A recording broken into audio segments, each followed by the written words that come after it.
Alrighty. So I've already watched this video, well, half of this video, and apparently people are very confused about the search and seizures. Now, originally this video introduced cops can force you to unlock your phone without a warrant. Now, this is a very misleading title, as context is key. So we're just going to go ahead and go into this, and I'm going to stop it immediately when it first comes into the first critical error, and I'm going to reference and cite where the hell this guy is completely off his rocker, and it's just fear-mongering bullshit. I absolutely hate this kind of content because it's so misleading, it's so malicious it's just falsehood all over. So let's go ahead and get into it.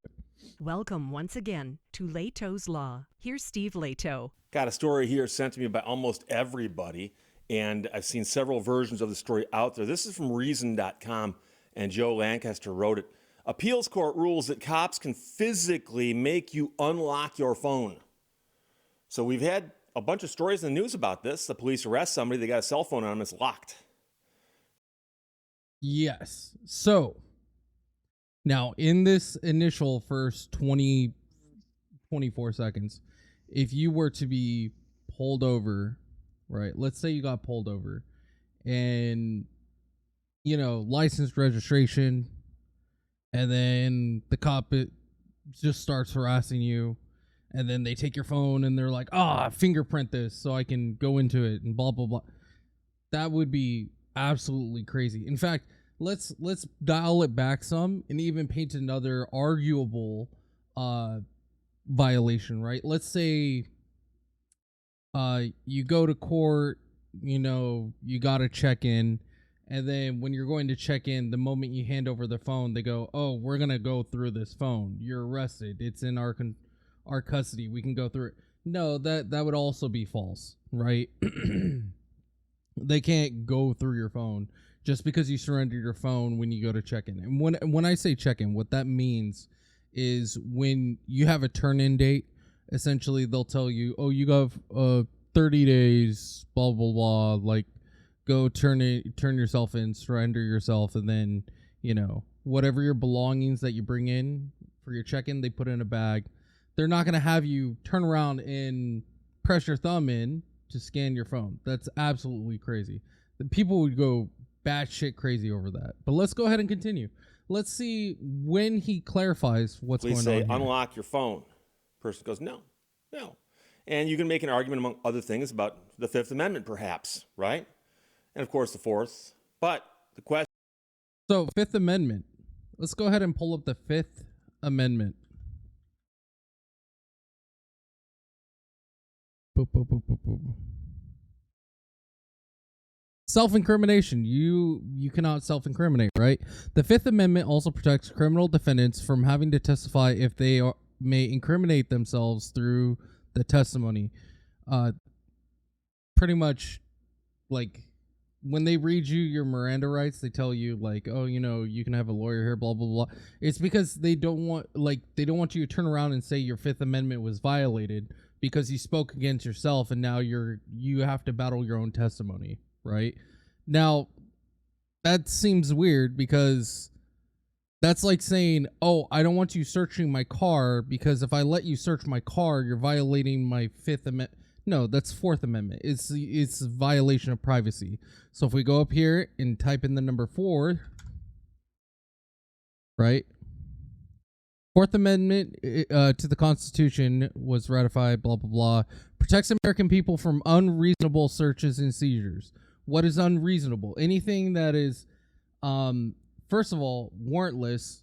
Of course, even then, there are times of warrantless searches and seizures are allowed. I'm not a lawyer. You can go look it up yourself.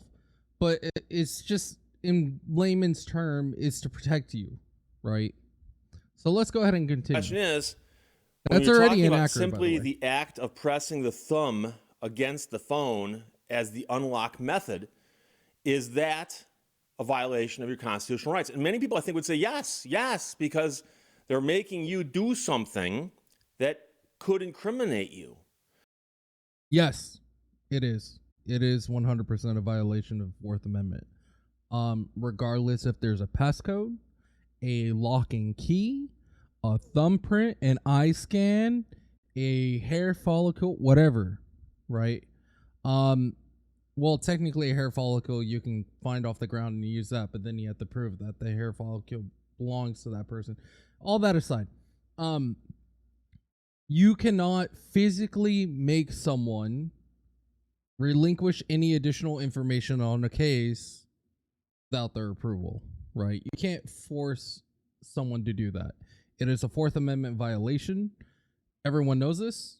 It's not an argument. This is a very bombshell approach. But let's go ahead and continue. And so the Ninth Circuit determined that forcibly mashing a suspect's thumb into his phone to unlock it was akin to fingerprinting him at the police station. They say, well, you got the right to fingerprint somebody. What's the difference? We'll get there. As we keep more and more personal data on our phones, iPhone and Scrub that. We're going to wait until he has a reference because it's already showing that context is key of how he's presenting. Android devices now have some of the most advanced encryption technology in existence to keep the information safe from prying eyes. The easiest way around it, of course, is for someone to gain access to your phone. This week, a federal court decided that police officers can make you unlock your phone, even if it takes them physically forcing you to press your thumb against it. So you pull the old, can't get my thumb. Please, reference. Give me a goddamn reference. This doesn't mean anything until you provided a reference. Is it down here? No, there's no reference down here. There's Leto's Law, which is his own website, which I don't find that to be credible. They can pry your fingers apart and do it. In November of 2021, the man here was pulled over by two California Highway Patrol officers over his car's window tint. When asked, he admitted he was out on parole, which the officers then confirmed. Okay. Normal traffic stop. Hey, bro, your window's tint is down, you know, and then they go, oh, are you on parole or probation? By the way, most of the time when they ask you that, they already know you're on parole or probation. You want evidence of this? How many times have you been asked if you're on parole or probation on a traffic stop? Rarely ever, right? Sometimes they do. Most of the time they don't. But for some reason, when you're on probation or parole, it's almost like every single time. So we're going to move this to the side. We've already established that he revealed that he is on parole. And this is significant, and I'll point it out here in a minute. Let's go ahead and continue. After finding his cell phone in the car, officers unlocked it by forcibly pressing his thumb against it as he sat handcuffed. The officers claimed in their arrest report that he reluctantly unlocked the cell phone, but when asked, the man disputed that. And then the government... Reluctantly. Reluctantly means not willing, right? Let's go ahead and pull this up.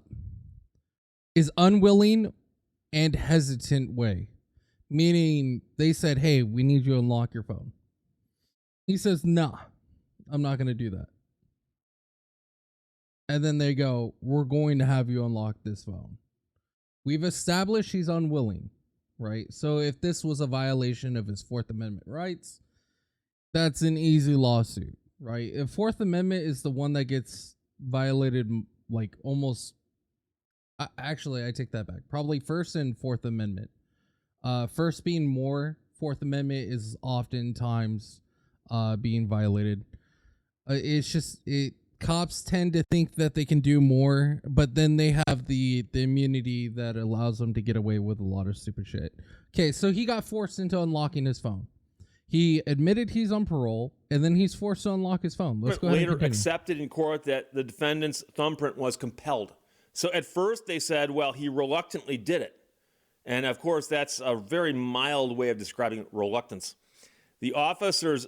I'll agree, but they use common terminology when writing their reports and stuff like that. But, I mean, okay, we established that they might have downplayed it, and let's say they forced him. Let's say they chopped the man's finger off to reveal that phone. Let's go ahead and continue. Searched through his camera roll and found a video taken the same day which appeared to show several bags of blue pills, which they suspected to be illegal. After checking the phone's map and finding what they suspected to be a home address, the officers drove there and used his keys to enter and search the residence. Inside, they found and seized all kinds of stuff that was, in fact, illegal. But the question is, remember, he was pulled over for his window tint. And somehow they're searching his house now. So, yes. I guess I'll just drop it now instead of baiting this on for like another 15 minutes. What happened is he got pulled over for window tint. He admitted that he was on parole. They asked to go through his phone. He didn't want to. They forced him. They compelled him. They physically demanded. Okay. So then they unlock his phone. They discovered that there is a possibility that he's holding on to illegal substances. Then they turn around and begin searching his house. By the way, who here thinks that they required a warrant for searching his house? Well, if we go ahead and look over on what are the common parole terms for California. This is for California. This is the cdcr.california.gov. So this is california.gov domain. This is the parole, the common general parole conditions right here. So when you're on parole, special conditions will be listed up here. These are the general written rules you must follow. Special conditions, these are special rules imposed in addition to the general conditions of a parolee and must be followed. So in other words, if, for example, if you did something on the internet and that wasn't allowed, they may remove your right to use the internet while you're on parole. Okay. So now we're going to go into the general conditions of the parole. Your notice and conditions of parole will give the date you are released from prison to the maximum length of time that you may be on parole. So let's say you're serving a 1 year or 3 year. That's how long these parole conditions last. So once that time is up, you get all your rights back. Okay. So let's go ahead and go through this. Your residence, where you live or you stay, and your possessions can be searched at any time of day or night with or without a warrant and with or without reason by any parole agent or police officer. That means if a police officer pulls you over on this random day, second Tuesday of the month, they pull you over and they go, hey, listen, are you on parole? And you say yes. Guess what? They're going to toss your shit. They do it every single time. You tell them that you're a parolee, they're going to toss your shit. If you're on probation, what they're going to ask you is, hey, is it a searchable probation? And the reason why this is important is because most of the time, probation is searchable. Sometimes it's not. If you're on searchable probation, pretty much they toss all your shit. If you're on non-searchable probation, they'll just be like, okay, whatever. Now, most of the time when you're a non-searchable probation, it's informal probation. Okay, so then you must waive extradition, blah, blah. You must report to your parole agent 1 day after your release. You must give your parole agent address, live, work, blah, blah, blah. So you can go ahead and go through all these. I'll actually add this to the video. So let me go ahead and pull this over here. I'll add it to the description later. So if we look at this immediately the whole thing gets twisted, right? This individual has painted this picture that these officers are violating this man's rights, right? He's a parolee. He got out. He got caught selling shit because of his phone. Turn around, they search his house, they find more illegal substances. And now the whole question of this being painted as, can an officer force you to unlock your phone? No. They can't. That's delusional. No matter how you paint this, that is not how that works at all. It doesn't matter if it's a fingerprint, if it's a passcode, if it's an eye scanner, if it's a digital key card, if it shows that it's supposed to be private, then it's marked as private. And a warrant would cover all those grounds, right? Without a warrant, you're limited. Now, if there's no key code, let's say you swipe up and your phone's unlocked and police have possession of your phone, well, that's on you. So let's go ahead and continue. Let's see if he addresses with intent to this. distribute. And in a motion to suppress, his attorneys argued that by forcing him to unlock his phone, the officers compelled a testimonial communication, violating both the Fourth Amendment's protection against unreasonable search and seizure and the... He signed a paper the moment he got on parole, so I don't know where this is coming in. Is public defender or his lawyers reaching? Fifth Amendment's guarantee against self-incrimination. Even though the provisions of his parole required him to surrender any electronic devices and passcodes, failure to comply...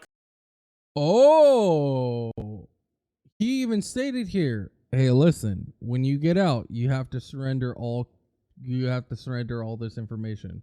He refused. Could result in arrest pending further investigation or confiscation of the device pending investigation, but not the use of force to make him open the phone. So that's how you get to the fact that they were allowed to look at his phone.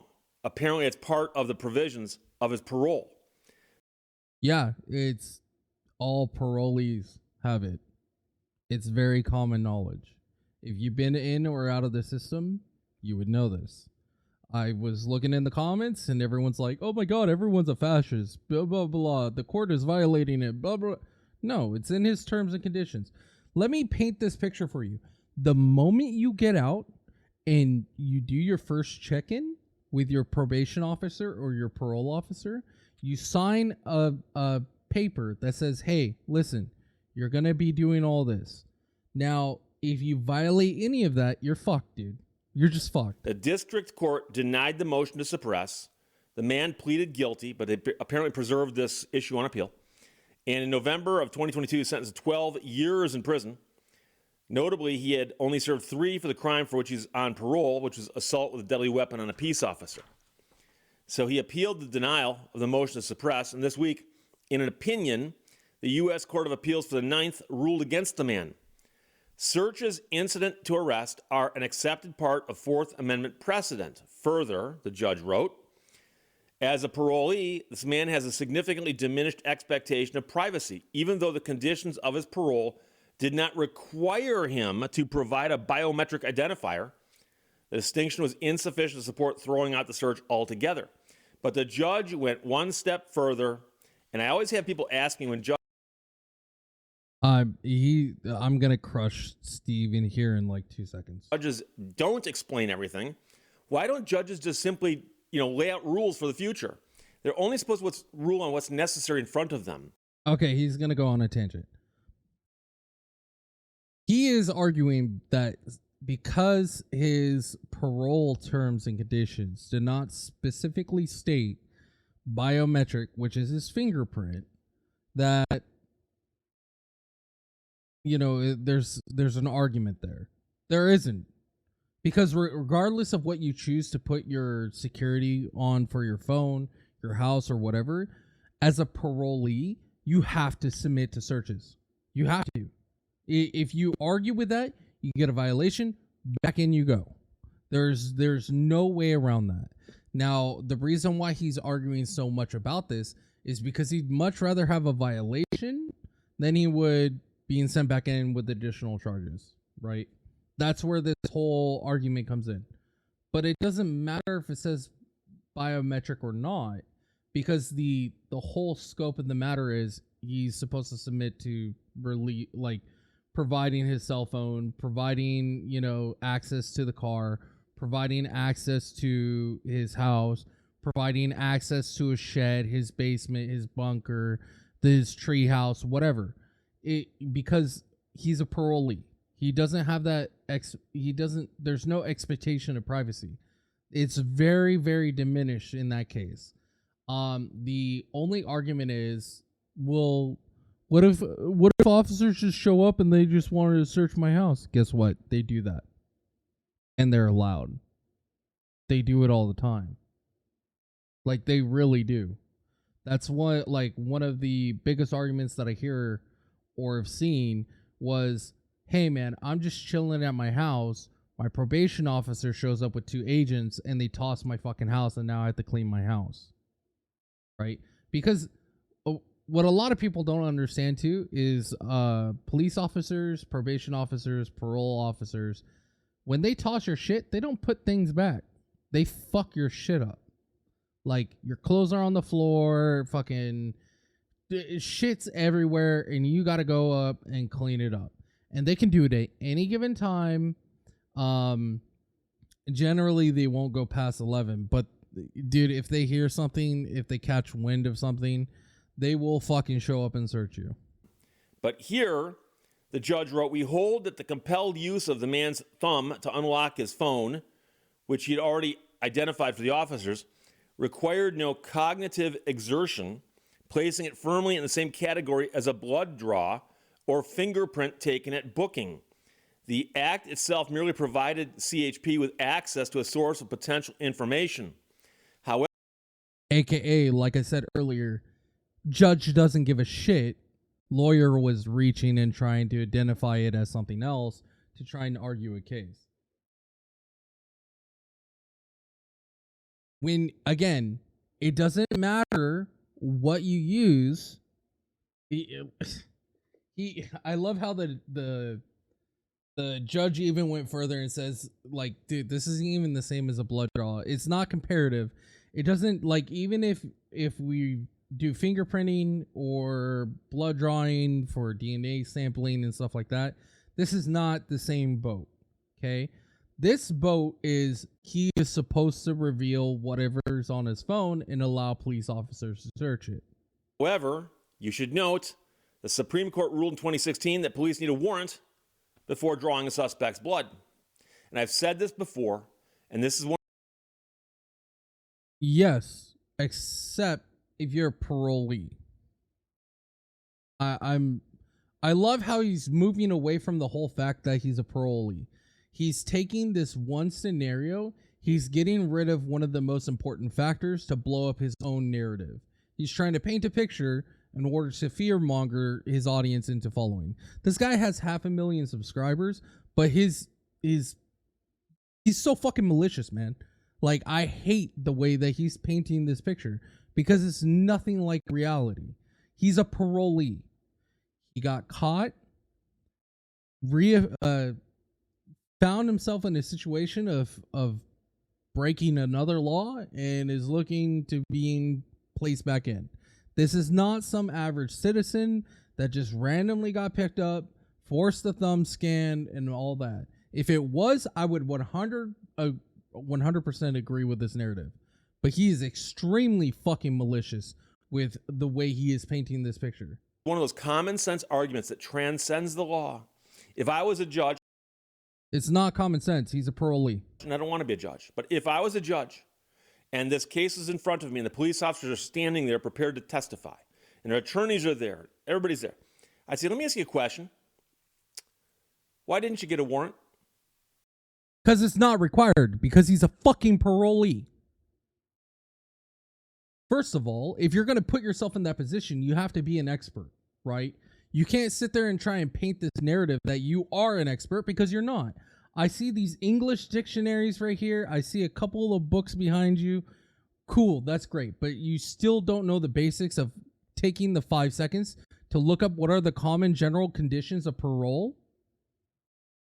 I'm doing California where this took place. By the way, this is an additional layer on top of this. If it was Oklahoma, you would have to look at the general conditions of parole over in Oklahoma. And by the way, he even pointed out, it's stated in his parole's terms and conditions that he is to relinquish his shit to searches and seizures. What the fuck? Was the man leaving the scene anytime soon? No, he was in custody. Was the phone leaving the scene anytime soon? No. Would the data on the phone disappear if you took time to go get a warrant? No. It doesn't matter. It doesn't matter at all. Because you are not required to. Why are you going to waste resources and time and hold someone there longer when it's not required? If you do not require a warrant, you do a warrantless search. That's how it goes. It doesn't fucking matter. You don't need to do all that. That's why officers are so... We have already taught and trained officers to look for reasons to do a warrantless seizure or a warrantless search. Okay? We have already conditioned them to do warrantless searches. We are talking about one of those golden scenarios where they have the green light immediately. The moment he said that he was a parolee, they already know they don't have to do any calling, no nothing. So this whole, well, I mean, nothing's going to change. Well, let's paint this as another narrative. What if an officer wants to be a dick and hold you up for a longer amount of time than what is necessary? And in this case and scenario, what they do is they go, oh, you're a parolee. Well, I'm going to go ahead and call your parole officer, and then I'm going to go ahead and talk to someone to see if I can get a warrant. Oh, guess what? Now you've actually violated someone's right. Right? You already know the moment that he states that he's a parolee, that you don't need any of that. So you stating that if you were a judge, I'm going to look at things from this perspective and that's what's going to narrate the way that I'm going to judge this case is absolutely fucking delusional. Was the man's thumbprint going to change if you went and got a warrant? No. So knowing full well that there might be a fight about this later, you guys can do just a little more work and go get a warrant. And we wouldn't be here today. Yes, we're going to waste taxes. So for you guys to save a little bit of time the day you didn't get a warrant, we're going to waste days in court and then more days up on appeal. And you could have got a warrant, right? And why didn't you get a warrant? How long do you think that appeal process is going to go? Like, let's be real here. How much longer do you think that appeal process is? What happens is you get your initial court date, right? You show up. You submit your appeals then and everything like that. 15 days later, they go, rejected. And all they did was read the paper and go, this is ridiculous. Nope, stamp, gone. Get that shit out of there. You're talking about submitting way more effort in order to meet this some fucking narrative that you need a warrant. You don't need warrants. That's the question I've always asked. Is, I understand there are some situations that are unfolding so fast that you haven't got time. Here, they got the guy at the side of the road. They've got his phone. They've got his thumb. Right? Go get a warrant. One can. No, because he's a parolee. I'm curious. He's wearing a Utah shirt. Let's go ahead and look up the terms and conditions of parolees in Utah. Parole conditions, Utah.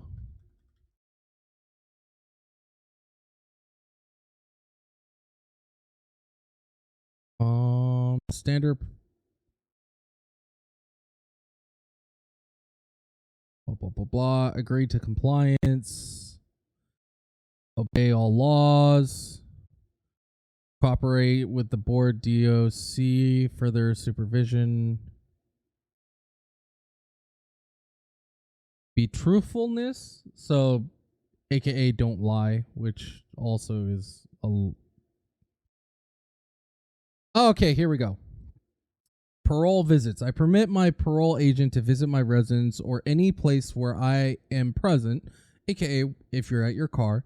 I will not avoid, interfere with, obstruct these visits. So pretty much say I'm not going to hinder them visiting. I will not own, possess. Oh, pretty much will not prevent. I won't do things specifically to find out if my parole officer is visiting. So that's not it. Hold on. Searches. Here we go. I know that I am subject to and will allow at any time the search or seizure of my person, property, personal effects, place of residence, or vehicle by APP or law enforcement officers. So it's the same thing. So even in Utah, it's the same shit, bro. You can argue that fingerprinting a suspect as they're arrested is part and parcel with establishing their identity. Nearly half of U.S. states require people to identify themselves to police if asked. But forcibly gaining access to someone's phone provides more than just their identity. It's a window into their entire lives. Even cursory access to someone's phone can turn up travel history. You lost that right. the moment you got arrested and you submitted to parole. Banking information, call and text logs, a treasure trove of potentially incriminating information, all of which would otherwise require a warrant. And unless you were on parole. By the way, remember that there's portions of the Constitution, the Bill of Rights, that talk about things that have to do with privacy. You know, like the unless you're on parole. Quartering Act. The idea that the government could, in the old days, tell you, hey, you've got to open your house up unless the soldiers stay there for however long they need to. And of course, they did away with that because people found it very intrusive to have soldiers living in their home for however long. And so think of all the... Yeah, which is fair and agreeable. I absolutely agree. Fourth Amendment should be respected on every grounds that it's supposed to be. But if you're on parole,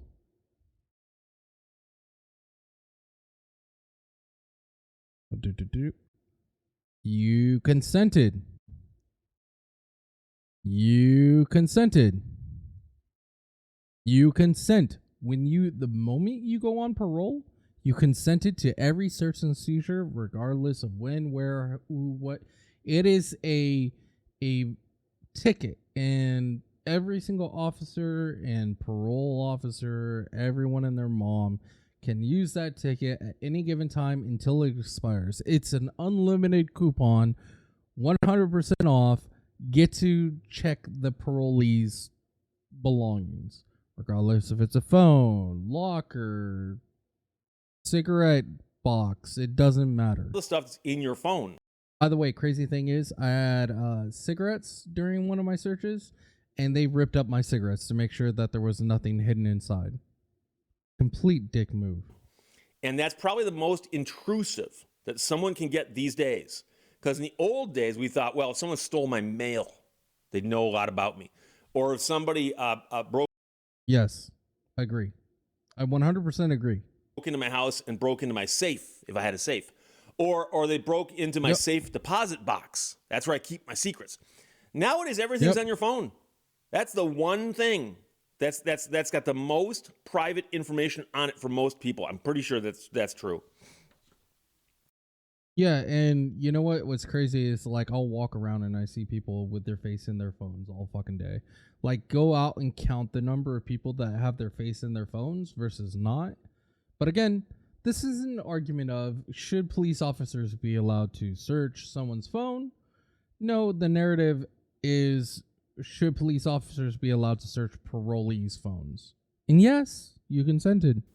When they drafted the Fourth Amendment, the founders drew on the history of writs of assistance, general warrants used by British authorities in the American colonies that allowed government agencies to enter homes at will and look for anything that was disallowed. As a result, the Fourth Amendment requires search warrants based on probable cause signed by a judge. Now, yes, this is in order to keep the government in check from fascism.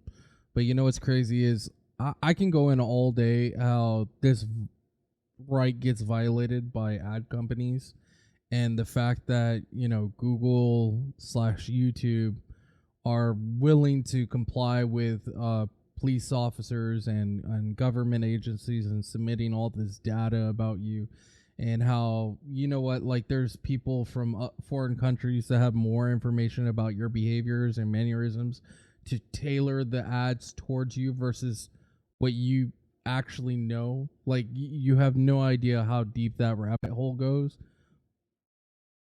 This is not that argument. This is the argument about a parolee that got searched and was pissed off because he got caught with his pants down.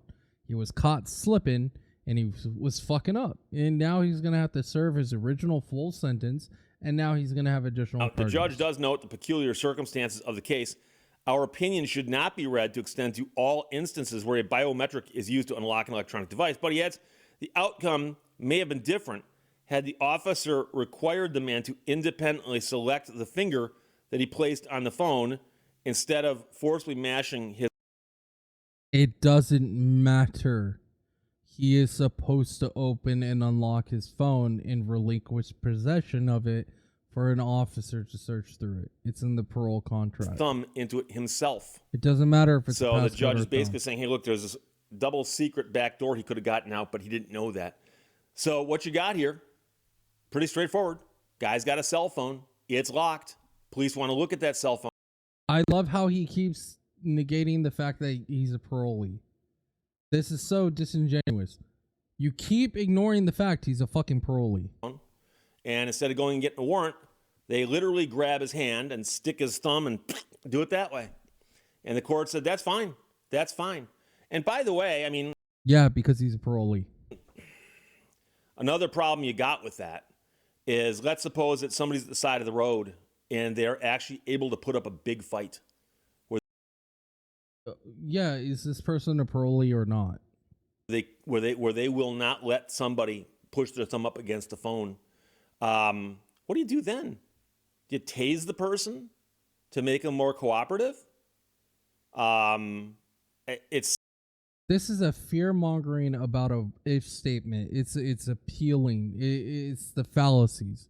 Dude, you have countless fallacies in the way you present your information, and it's so disingenuous as you're constantly pushing off the fact that he already consented to all the searches and seizures because he's a fucking parolee.